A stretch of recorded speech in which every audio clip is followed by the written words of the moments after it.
Bismillahirrahmanirrahim. Ni ada ayam ya. Ada bawang besar 2 biji. Tinggalkan setengah untuk tumis ya. Serai 1 batang diketuk. Cili padi ikut suka masing-masing. Kunyit hidup 1 inci. Lengkuas 1 inci. Bawang putih 3 biji. Ada serbuk ketumbar 1 sudu kecil. Dikisar kasar sedikit ya. Cili kisar ni 1 sudu makan penuh. Ada asam jawa ya. Ada santan cair sedikit je. Kisar bawang besar tu tinggalkan sedikit. Bawang putih 3 biji tu kisar. Lengkuas. Cili padi ya. Ni tumis bahan kisar tu. Masukkan serai yang diketuk. Masukkan bawang yang lebih dikisar tadi tu ya. Bawang tu 2 biji. Kita ambil kisar sedikit ya. Serbuk ketumbar ya. Cili kisar. Dimasak hingga masak betul-betul ya.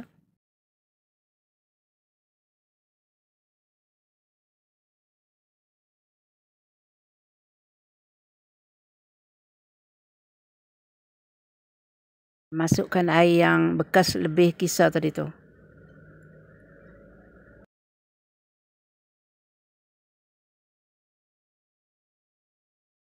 Nampaknya dah kering, dah masak ya cili tu semua.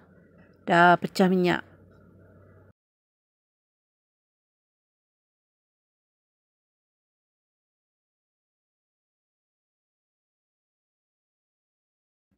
Boleh dimasukkan ayam tu.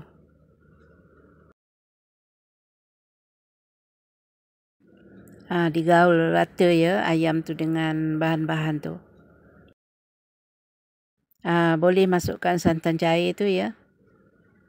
Kalau nak letak santan pekat pun boleh, tapi sedikit cukup lah kan. Boleh tambah air. Asam jawa ya.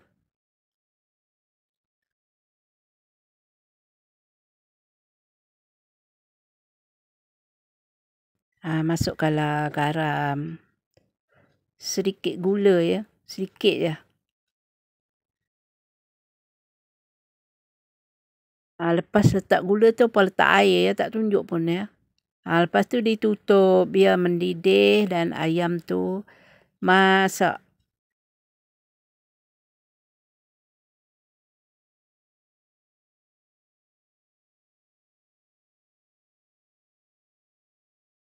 Biarkan mendidih lama ya. Biar ayam tu masak betul-betul. Ni ayam pun dah masak ya. Boleh dirasa. Kurang garamnya boleh ditambah. Kuah tu masing-masing lah ya. Macam upah dia tak cair, tak pekat. Macam tu. Biar berkuah. Assalamualaikum warahmatullahi wabarakatuh. Selamat mencuba. Okay, bye.